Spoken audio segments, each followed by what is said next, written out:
Shalom, shalom, bien-aimés. Nous continuons avec nos enseignements sur la conversion, la croissance spirituelle, bien-aimés. Quand votre vie est complètement bloquée, vous ne voyez pas d'issue, vous ne savez pas où aller, je veux vous présenter quelqu'un aujourd'hui. Cette personne-là est Jésus-Christ de Nazareth. Il a une solution pour vous. Il est celui qui est la solution. Il est celui qui est le guérisseur. Jésus est le guérisseur. Jésus est le miracle. Jésus est celui qui est le délivreur. Ça veut dire qu'il vous délivre de toute condamnation et de toute culpabilité. Peu importe les péchés que vous avez faits, tant que vous n'avez pas blasphémé contre le Saint-Esprit, tous les autres péchés, quand vous donnez votre vie à Jésus, Jésus est prêt à vous donner la victoire, la réussite. Vous allez triompher.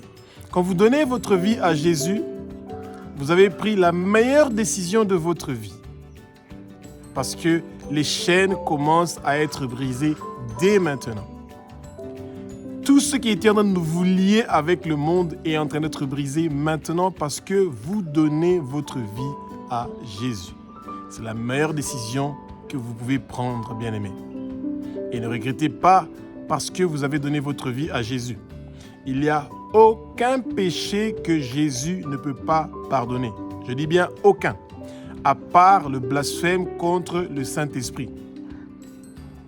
Tous les autres péchés, Jésus vous les pardonne. Quand vous lui donnez votre vie, bien-aimé, vous avez pris une bonne décision et Jésus vous délivre. Votre nom est inscrit dans le livre de vie de l'agneau et vous avez la victoire. Et c'est très simple, bien-aimé. Acceptez seulement de dire « Jésus, tu es le Fils de Dieu. Jésus, tu es Dieu. Jésus, tu as versé ton sang sur la croix de Golgotha pour que mes péchés soient pardonnés. Tu as accepté de mourir pour moi sur la croix, Jésus, pour que je puisse avoir la vie éternelle.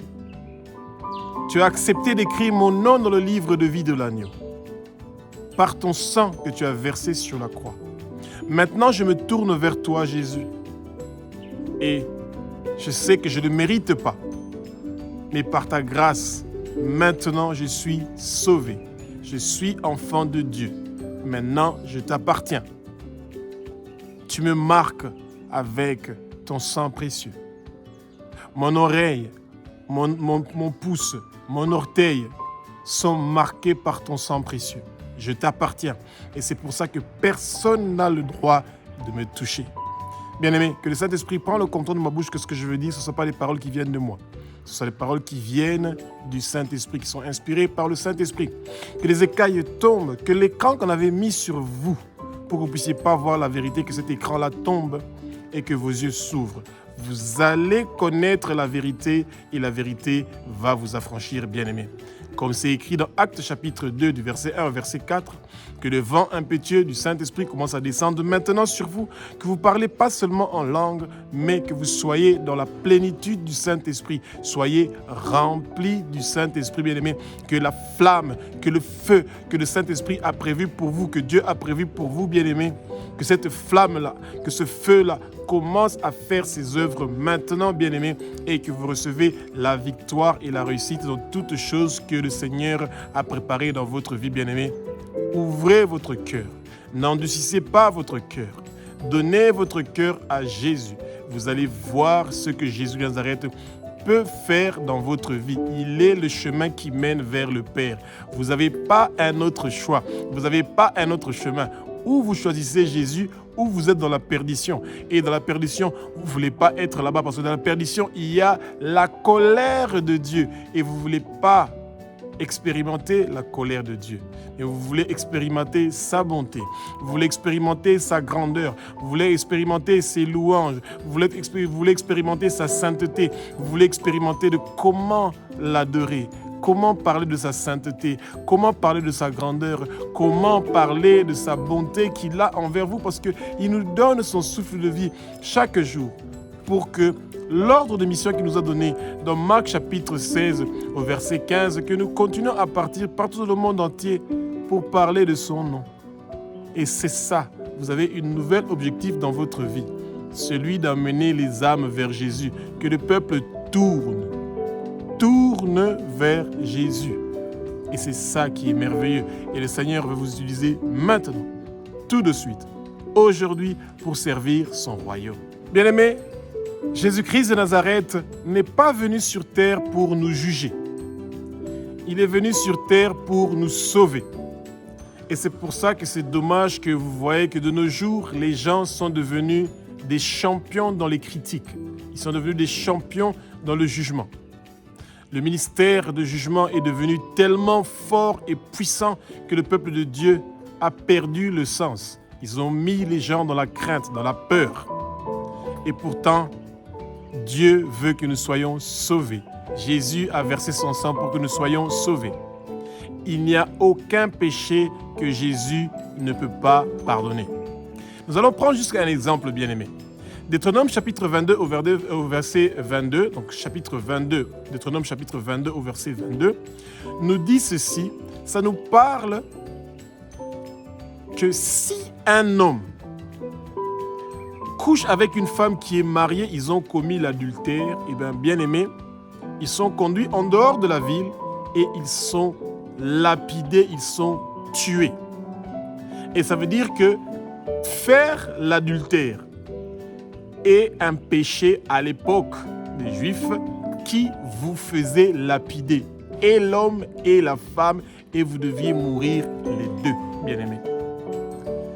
Mais Jésus, il n'est pas venu pour nous juger. Il est venu pour nous sauver. Il veut que nous arrêtons de pécher, que nous arrêtons ce que nous sommes en train de faire, qui est en train de décevoir le Saint-Esprit et de l'attrister, et que sa flamme et que son feu ne soient plus en train de briller en nous, bien-aimés. Rappelons-nous que Jésus a une solution pour nous, mais la flamme, la puissance, le feu du Saint-Esprit, si nous voulons le garder, pour qu'il continue à débloquer ce qui est bloqué dans notre vie, pour que ce que le Satan avait bloqué dans notre vie soit débloqué, bien-aimés, eh bien, nous devons utiliser cette flamme-là, ce feu-là.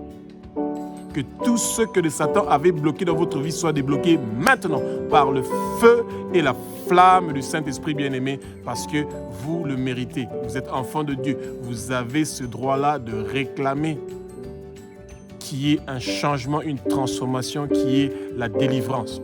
Que les chaînes soient brisées, que la crainte vous quitte, que la force vienne, que la sagesse et l'intelligence soient utilisées dans votre vie pour que vous puissiez avoir la victoire. Bien-aimés, donnez votre vie à Jésus et vous êtes en sécurité. Vous êtes au bon endroit. Quand vous êtes arrivé devant Jésus, il n'y a plus de condamnation. Jésus est venu pas pour nous juger, mais il est venu pour nous sauver. Si vous n'avez pas encore donné votre vie à Jésus, c'est le bon moment. Vous avez pris la meilleure décision d'inviter Jésus dans votre vie. Il est devant votre porte. Il est en train de frapper devant votre porte. Et ce Jésus, quand vous ouvrez votre porte, il entre dans votre vie. Il vient pour souper, manger avec vous sur votre table.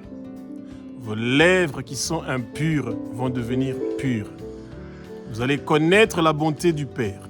Vous allez connaître la grandeur du Père et vous allez connaître la sainteté du Père.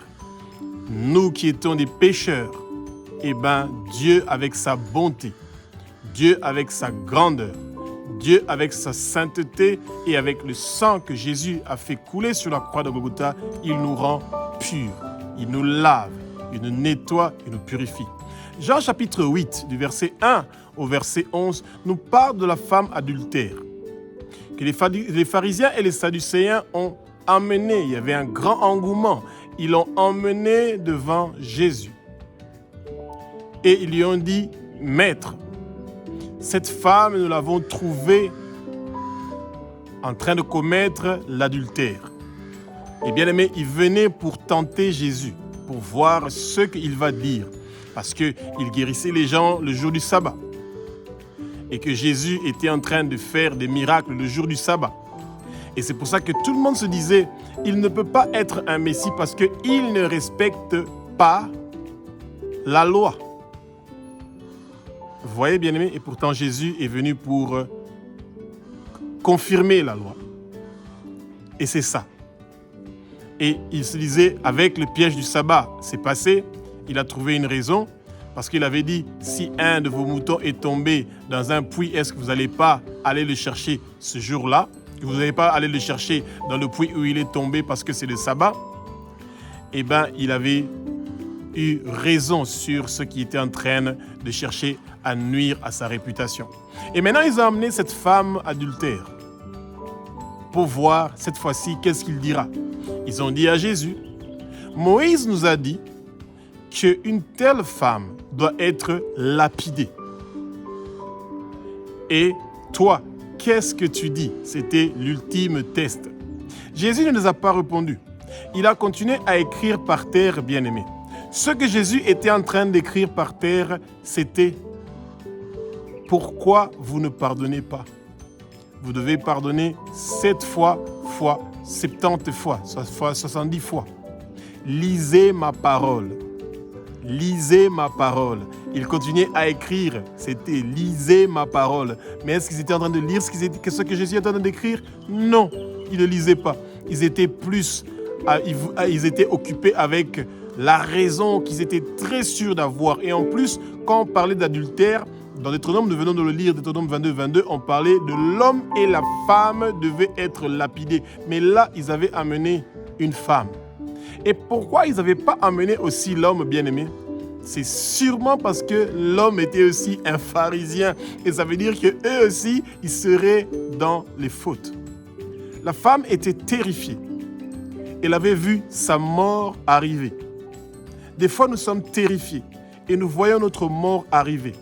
Et nos ennemis nous poussent à venir devant les pieds du Seigneur. Et bien aimé, ce que les pharisiens et les sadducéens, avec tout le peuple qui était venu et qui avait déjà préparé leur pierre pour lapider cette femme-là, pour vous lapider vous, ils ont expérimenté quelque chose qu'ils n'ont jamais expérimenté avant, bien aimé. Eh bien, le Saint-Esprit est descendu sur eux. Et il a commencé à les convaincre de leurs péchés. Il les a fait répéter les 2 tablettes des 10 testaments. Et quand Jésus les a dit que celui qui n'a pas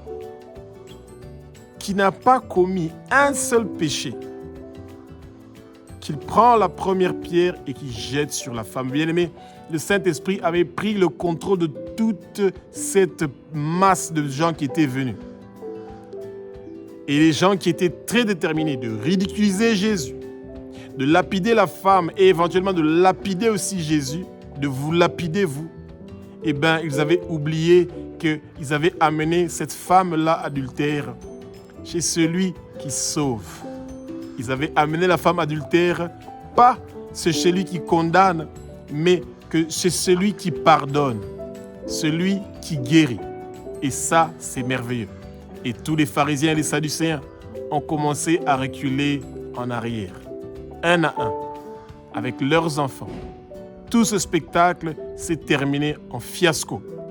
Parce que eux tous savaient qu'aucun parmi eux n'avait jamais commis de péché. Que ce soit de péché d'adultère, de meurtre, d'avortement, de fornication, de pornographie. Bien aimé, le sang précieux de Jésus lave tous ces péchés-là sans exception.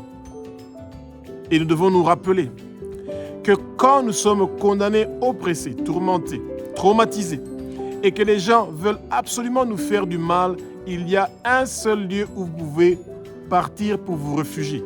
C'est au pied de Jésus. La femme adultère attendait sa mort. Mais Jésus lui a demandé, « Femme, qui est en train de te condamner ?» Quand la femme a regardé autour d'elle, elle s'est retrouvée seule avec le Christ. Face à face. C'est ça que le Seigneur veut, que nous soyons devant lui, que nous ayons une relation devant lui. Et quand vous décidez de donner votre vie à Jésus, vous êtes en sécurité parce que personne ne peut quelque chose contre vous, bien-aimés. Et cette femme adultère-là, qui pensait que c'était son dernier jour, qu'elle allait mourir, eh bien, il y a un sauveur qui l'a sauvée et qui lui a dit, moi non plus, je ne te juge pas. Le Seigneur ne vous juge pas. Il nous dit de partir, mais de ne plus pécher. C'est merveilleux, bien-aimés, de voir que peu importe ce que nous vivons dans notre vie, il y a toujours quelqu'un qui est dans notre camp. Cette personne-là, c'est Jésus. Et il n'y a aucun péché qu'il ne peut pas pardonner. Ne vous sentez pas coupable de quel que soit le péché que vous avez commis dans le passé. Le sang précieux de Jésus lave, purifie, sanctifie ce péché-là et arrêtez de pécher. Éloignez-vous de péché et approchez-vous du Seigneur et vous allez voir sa bonté et sa grandeur.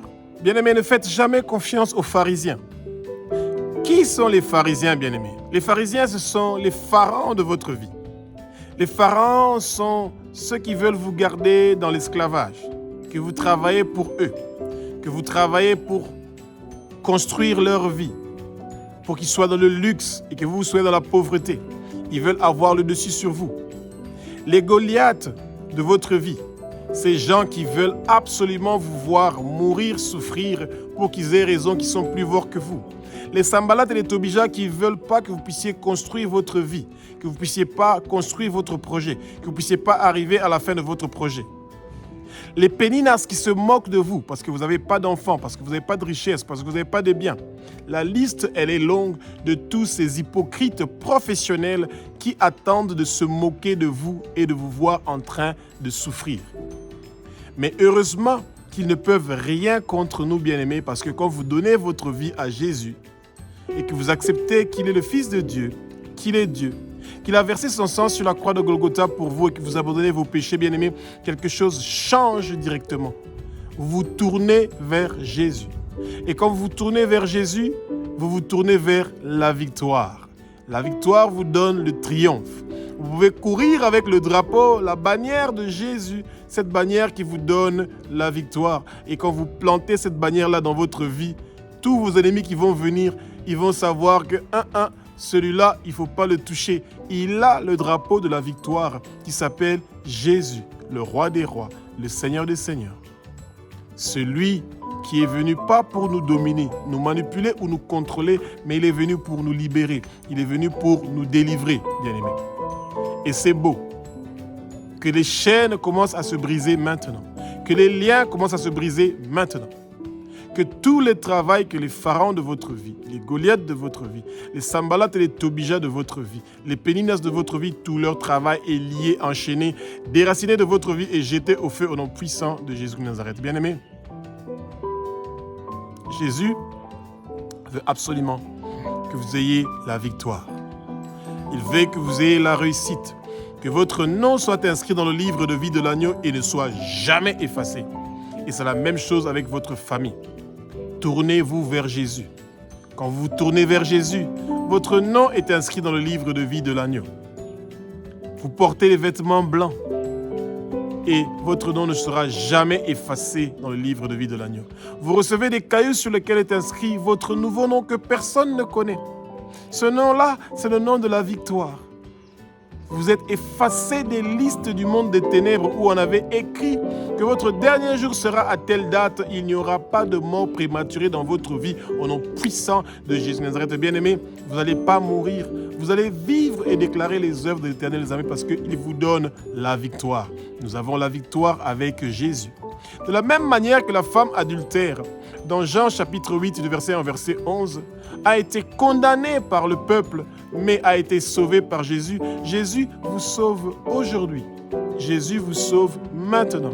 Jésus est là pour vous sauver. Peu importe le péché que vous avez commis, Jésus vous sauve. Il n'est pas venu pour nous juger, il est venu pour mourir pour nous sur la croix, pour que maintenant, votre déception, votre abattement, votre tristesse s'arrête. Aujourd'hui, maintenant, tout de suite. Et vous recevez maintenant votre délivrance et votre libération au nom puissant de Jésus-Christ de Nazareth. Bien-aimés, vous pouvez faire confiance à Jésus. Donnez votre vie à Jésus. Reconnaissez qu'il est le Fils de Dieu, qu'il est Dieu, qu'il a versé son sang sur la croix de Golgotha pour vous. Les pharisiens ont condamné la femme adultère. La femme adultère était déjà jugée. Selon leur loi, elle allait être lapidée. Et elle était coupable. Mais ce que ces pharisiens et les sadducéens avaient oublié, que eux aussi, ils étaient coupables, peut-être pas de l'adultère, mais d'autres péchés. Jésus veut aujourd'hui, bien-aimés, que votre ancienne vie change, que vous arrêtez de vivre selon les désirs de votre chair, avec fierté, orgueil, manque d'amour, manque de vie de prière, manque d'étude de la parole. Que le fruit du Saint-Esprit ne se manifeste pas dans votre vie. Eh bien, Jésus est venu pour que le trône du Père vienne dans votre cœur. Que le fruit du Saint-Esprit se manifeste dans votre vie.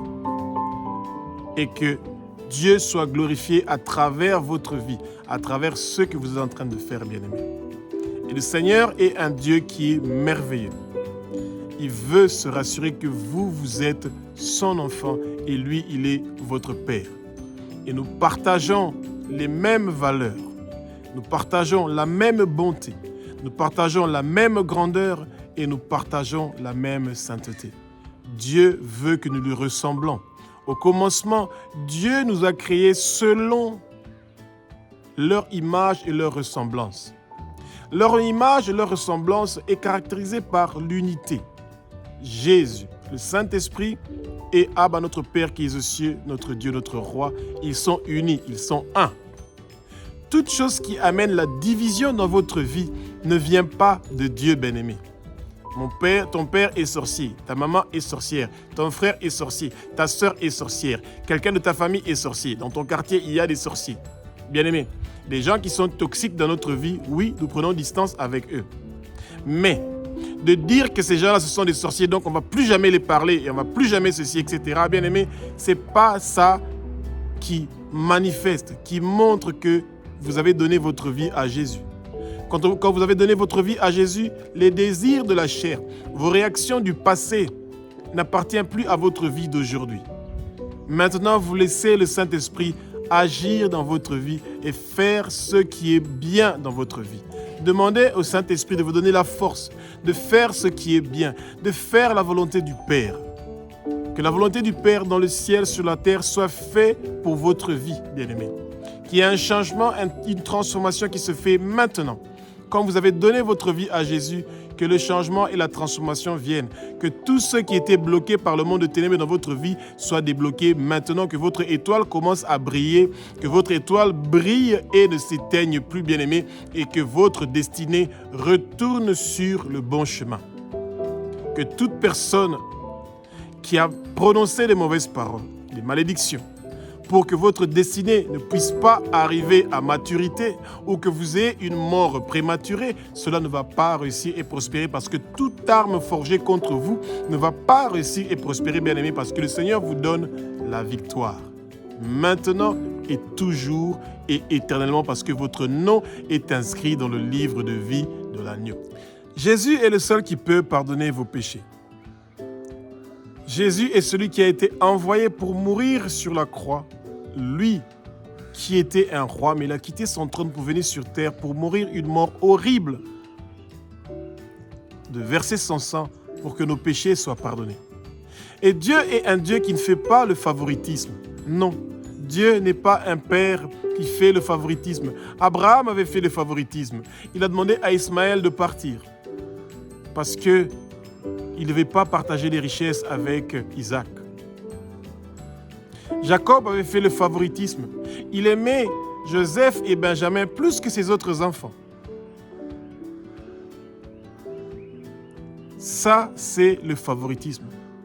David avait aussi fait le favoritisme. Et eux tous ont payé à cause de ce favoritisme-là qu'ils étaient en train de faire. Et Dieu, notre Père qui est aussi notre Dieu, notre Roi, est un Dieu qui ne fait pas de favoritisme. S'il a pardonné les péchés de la femme adultère qui était sur le point de mourir parce qu'on l'avait lapidée, eh bien, ce Jésus-là est prêt à vous faire cette faveur-là, à vous faire cette grâce-là, que vos péchés soient pardonnés et que votre étoile recommence à briller d'une façon merveilleuse et que personne ne peut arrêter votre destinée qui est en train de partir sur un bon chemin. Et vous êtes la sentinelle que le Seigneur s'est choisie pour intercéder nuit et jour pour que le peuple de Dieu soit en sécurité et qu'il puisse connaître la vérité et qu'il soit affranchi et qu'il soit préparé pour le retour du Mashiach, du Messie. Jésus-Christ de Nazareth, le roi des rois, le Seigneur des seigneurs. Bien-aimés, Jésus, l'époux, est en train de préparer son épouse pour les noces. Le Saint-Esprit est en train de préparer tous les cœurs des gens. N'endurcissez pas vos cœurs, que le fruit du Saint-Esprit se manifeste pour que vous soyez prêts, avec des habits blancs, des jolis habits. Portez vos sandales, portez votre habit, portez votre ceinture, bien-aimés, portez votre manteau, que ce feu, cette flamme du Saint-Esprit soit avec vous. Et que toutes les cages spirituelles, les prisons spirituelles puissent être brisées, détruites, démolies par le vent impétueux du Saint-Esprit et par le tremblement de terre le plus puissant et le plus violent de notre Père qui est aux cieux, pour que nous soyons prêts pour le jour des noces, du mariage entre l'époux qui est Jésus, avec nous, le corps du Christ, Jésus de Nazareth, bien-aimés. Nous sommes le corps du Christ qui doit être uni. Et nous devons travailler pour que le jour que les noces seront là, que nous soyons dans la gloire du Seigneur. Alléluia. Quand vous donnez votre vie à Jésus, vous avez pris la meilleure décision de votre vie, bien-aimés. Il n'y a aucune décision qui est meilleure que celui de donner votre vie à Jésus. Et le moment est arrivé. Maintenant, vous n'allez pas le regretter. Même si les gens vont se moquer de vous, même si les gens vont vous dire que tu crois à quelque chose qui s'est passé 2000 ans passés, bien aimé, vous venez de voir que le mois de décembre vient de passer. Tout le monde a mangé, bu. Ils se sont même saoulés, certains, le jour de Noël. Ils se sont rappelés de la naissance d'Emmanuel. Jésus qui est venu pour nous. Même si vous ne fêtez pas Noël, vous avez fêté la naissance de Jésus, la naissance d'Emmanuel, celui qui est venu en tant qu'un agneau pour être immolé sur la croix, pour que vous et moi, nous puissions avoir la vie éternelle. Et vous avez vu tout le monde entier, chrétiens, musulmans, bouddhistes, tous parlent de Noël. Même si ce n'est pas une fête que nous fêtons, ils se rappellent quand même de la naissance du Messie, de celui qui apporte la lumière, de celui qui a créé le ciel, la terre, les mers et tout ce qui s'y trouve, de celui qui change, qui transforme, qui amène la délivrance et la libération de nos vies. Ce Jésus, il continue à faire les mêmes choses, hier, aujourd'hui et éternellement. Ce Jésus continue à guérir, ce Jésus continue à transformer, ce Jésus est en train de poser ses mains sur vous et il vous dit, mon fils, ma fille, aujourd'hui, parce que tu m'as choisi, maintenant je te guéris de toute maladie, de toute infirmité. Je prends tous tes problèmes, toutes tes difficultés, je déracine ça dans ta vie et je jette ça dans le feu et je te donne un autre feu. Pas celui qui te traumatisait, qui te tourmentait, qui amenait des difficultés dans ta vie. Je te donne une flamme, un feu qui emmène un changement dans ta vie et que tous tes ennemis vont avoir peur de toi parce que la muraille protectrice du feu du Saint-Esprit t'entoure maintenant, tout de suite, et que personne ne peut quelque chose contre toi parce que toute arme forgée contre toi ne va pas réussir et prospérer. Et c'est la parole de Dieu qui le dit. Et ce que la Bible dit, c'est vrai. Et que quand vous invoquez le nom du Seigneur, comme c'est écrit dans Psaume 55, il est là. Il vient directement pour vous dire qu'il vous aime. Il vous donne cet amour agapé que vous pouvez lire dans sa parole. Cet amour sans limite que le Seigneur a envers nous qui sommes ses enfants. Peu importe ce qui se passe dans notre vie, peu importe les moments, Jésus n'est pas venu pour nous juger, il est venu pour nous sauver. Il a des plans de bonheur et non des plans de malheur pour nous. Et ceux que le monde nous a jugés, nous ont déjà lapidés dans leurs pensées, tous leurs plans maléfiques et diaboliques ne vont pas réussir et prospérer. Nous devons bénir nos ennemis. Nous devons bénir ceux qui veulent nous voir souffrir et dans la tourmente. Bien-aimés, nous remercions Jésus pour la victoire. Nous remercions Jésus pour la guérison. Nous remercions Jésus de mettre fin au tourment, au traumatisme, à toute chose qui nous éloigne de lui. Eh bien, Jésus nous serre maintenant dans nos bras. Il nous dit, « Mes enfants, je suis votre Père et vous êtes mes enfants. Et maintenant, votre vie commence à changer. Sentez ma présence parmi vous. » Jésus veut faire partie de votre vie. Il veut que vous soyez ceux qui sont en train de le louer. Il veut que nous portons les vêtements de la louange pour que son trône vienne s'asseoir dans nos cœurs. Maintenant, Jésus est dans ta vie. Et tu as fait le bon choix d'avoir donné ta vie à Jésus. Parce que tout de suite, un changement, une transformation se fait. Ta vie du passé, tu le jettes au feu. Tu es né de nouveau et tu commences à mener une nouvelle vie. Dans la bonté du Père, dans la grandeur du Père, dans la sainteté du Père. Et Jésus te montre maintenant son amour. Il te montre la raison pour laquelle il trouve que tu as une valeur. Il a quitté son trône. Il est venu sur terre, lui qui a commis aucun péché, mais il a accepté de mourir une mort horrible sur la croix de Golgotha pour que vous puissiez avoir la vie éternelle. Le Seigneur est bon. Le Seigneur est grand. Le Seigneur continue à faire des miracles et des merveilles, bien-aimés. Mais aujourd'hui, l'heure et le moment est arrivé pour que vous puissiez recevoir cette bonne nouvelle que vous attendez depuis longtemps. Celui que votre nom est inscrit dans le livre de vie de l'agneau et que maintenant vous avez la victoire et la réussite et que vous avez pris la meilleure décision de votre vie de choisir Jésus comme Seigneur, Sauveur et Maître de votre vie. Alléluia.